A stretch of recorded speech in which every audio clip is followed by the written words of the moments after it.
Hello, I'm Jennifer Pettinger-Haines, Managing Director for the Bench Middle East, and I'm delighted to be joined today for our FHS podcast by Fahad Kazim, CEO of Millennium and Tetra Hospitality. Welcome, Fahad.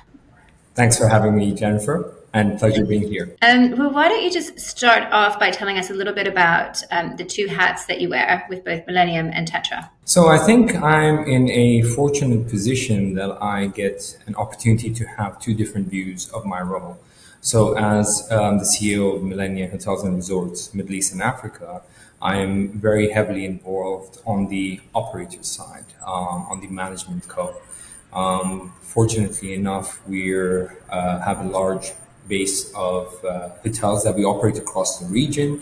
Gives me a great view of the different markets, gives me a great view of the operating nuances, the day-to-day needs of running hotels successfully, as well as managing, motivating the colleagues and peers that I have in the company.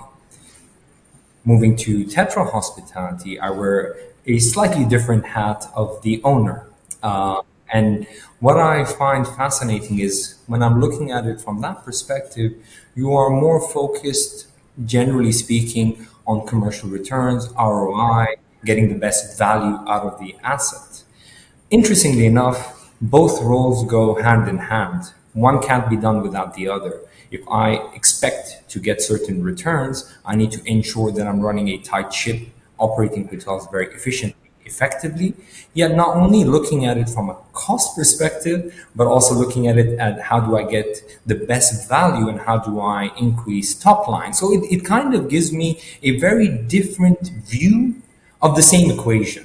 So I'm fortunate enough to be doing that, and it's been actually yesterday I completed a year in this role, and has been. Congratulations.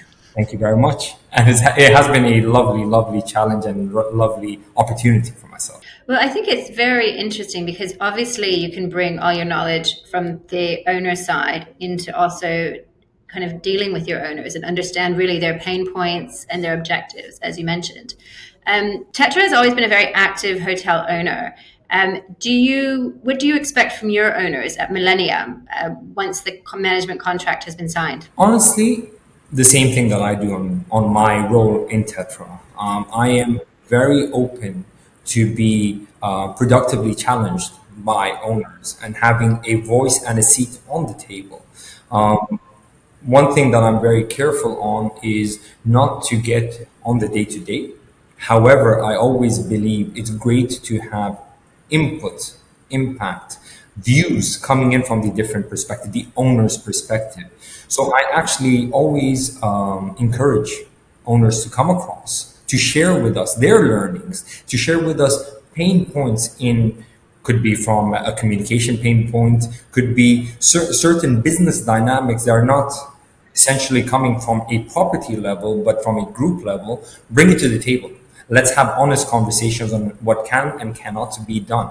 This is how we believe we operate our business well on the Tetra side, and I would expect the exact same thing on the Millennium side. So I always encourage this dialogue, this constant dialogue. And some of the programs that we've launched recently is ensuring that there's continuous dialogue with owners, making them aware and abreast of all the things that are happening at Millennium to give them confidence that we're doing our job, B, taking care of their property, and not because we have close to 60 properties, every property is top of mind and getting the attention necessary, as well as C, hearing them. I think that is very important. As an owner, you always want to be heard. So these are the type of things that we want to make sure that the owners are also able to converse with us on. That does sound like a very active kind of owner engagement program, which I think is probably very welcome from your owners. Let me ask you, what is your Millennium's kind of perspective or strategy at the moment around F&B? Interesting. It's F&B is part and parcel of the overall experience. Our guests in this region specifically, but globally as well, are very well traveled, have seen and experienced everything and anything from a hospitality perspective. They don't differentiate rooms from F&B, from spa and fitness, from ancillary services. It all becomes one.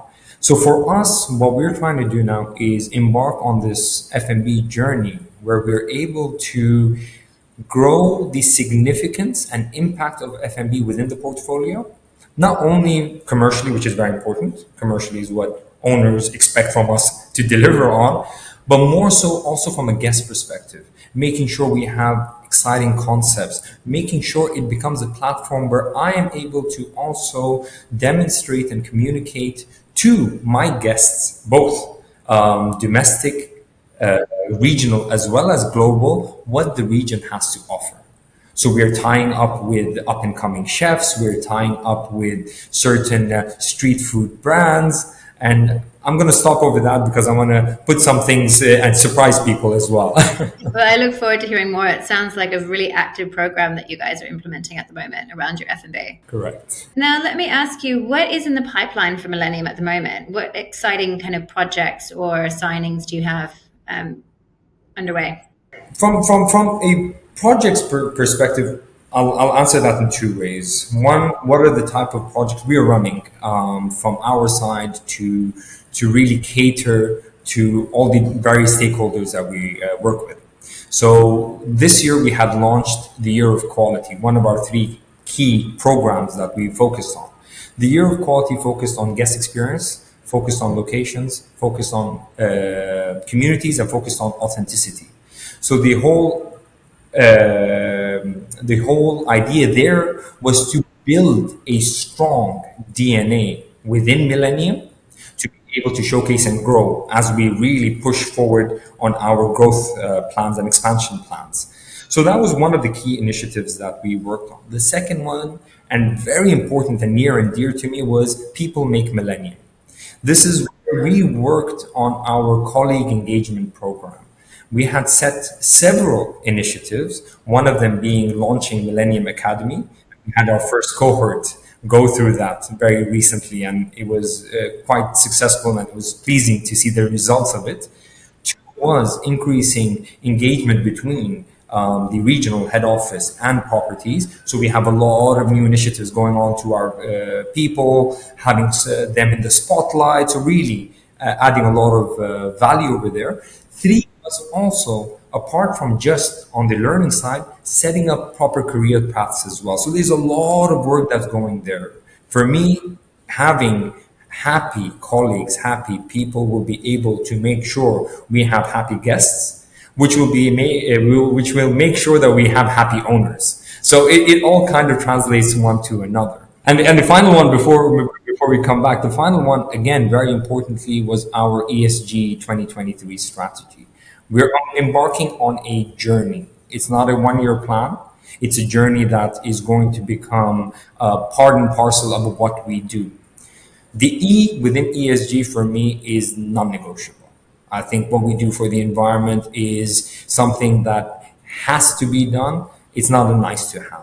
So when we talk about water wastage, when it comes to single-use plastic, when it comes to energy efficiencies, and all those things, all our hotels are mandated to get their ISO 14001 certification in place before the end of the year. These are non-negotiables. This is something that we have to do. This is part of our responsibility towards the environment. When it comes to social, I am in a role which has tremendous impact on the community that I'm in. So with social, we have a responsibility to make sure we get communities within what we do. So this is from buying local. So we've embarked on a program. We've signed up with the Watermelon, one of the leading platforms, right? So the purchasing platform. So we are becoming part of making sure that we integrate local farms into our business. Two, we've signed with local SME agencies within the different markets we're in to ensure we use this as an opportunity to communicate more directly with the communities. And SMEs, as you know, are the backbone of all economies. So we're working towards that. And then also when it comes to building, nurturing, and caring for local talent. So we also, in every market we're in, we ensure not only do we hire, which is the least we can do, but make sure that we support and educate and grow within the organization the local talent. So that's the second of the ESG. And finally, on the governance, again, having the right frameworks in place, having the right ethical standards in place. So all these things are a journey that we've embarked on within 2023, and I'm very proud to say that we're making decent progress in. I'm pleased to hear that. I think you absolutely are correct. What you touched on initially with saying that, the E is non-negotiable. That's something that has to happen. It's not a nice to have. It's expected these days and necessary. And it's one of the key themes at FHS this year as well. But just circling back, one of the things that you touched on was a career path that you guys are creating within hospitality, which I think is so crucial because it is very difficult to retain talent within the hospitality industry.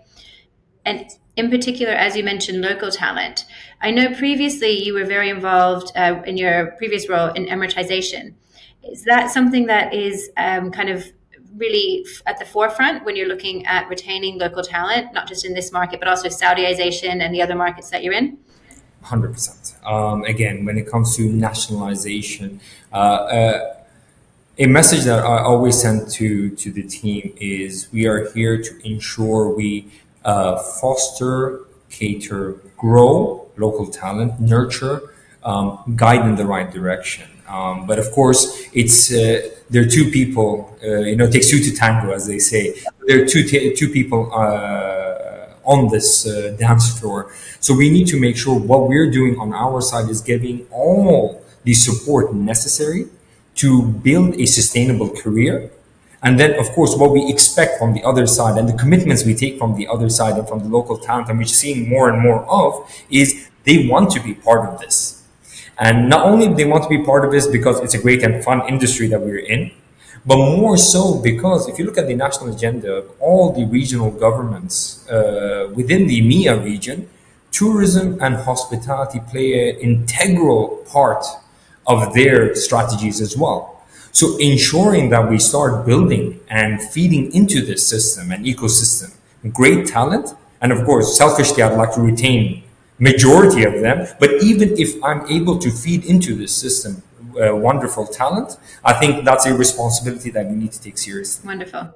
I think that's something that is top of mind for a lot of CEOs in the region and a very difficult issue to tackle. But it sounds like you guys are making great progress. Now, are you able to tell me a little bit about some of the key markets that Millennium's expanding into at the moment? So we are looking at setting about our 2030 expansion plan.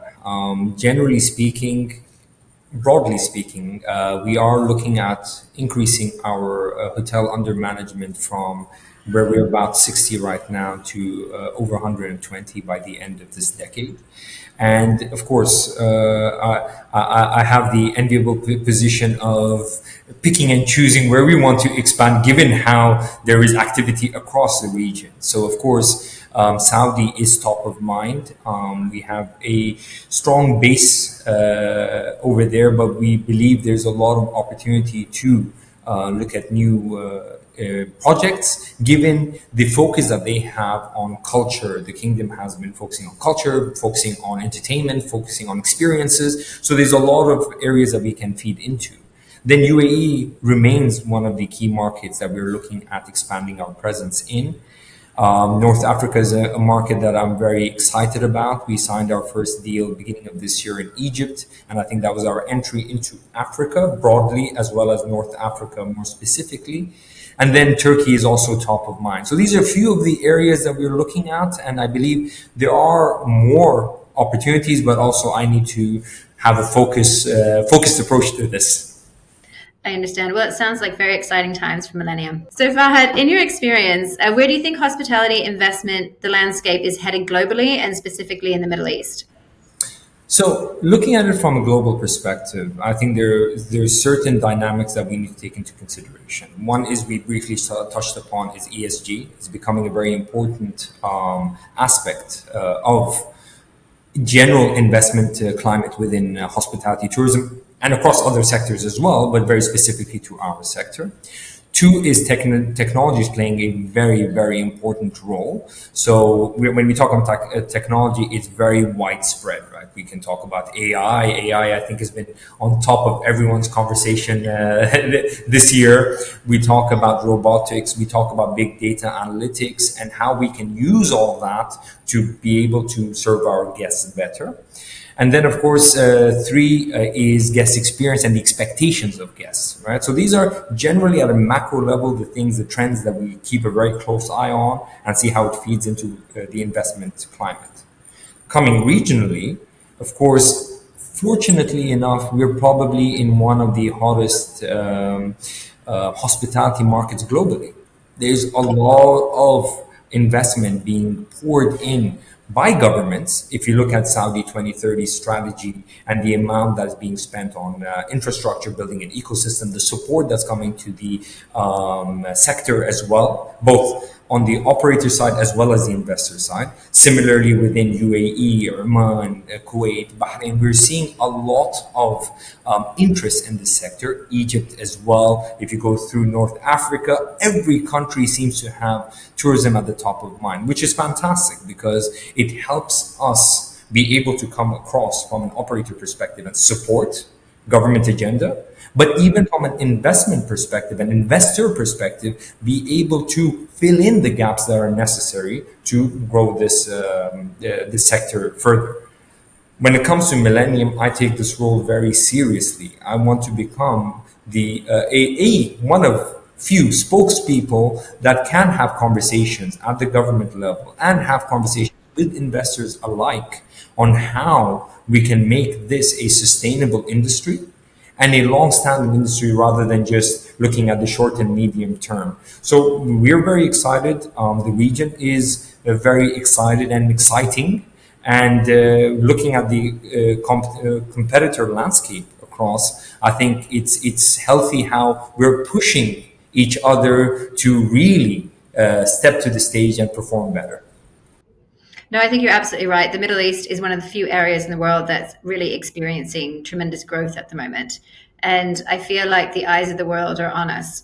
Everyone seems to be looking at entering the Middle East if they're not here already. So we're expecting, on that note, we're expecting a wonderful FHS and record numbers. So thank you so much for your time. And we look forward to seeing you in September in Abu Dhabi. My pleasure. Thank you so much, Jennifer, for your time this morning.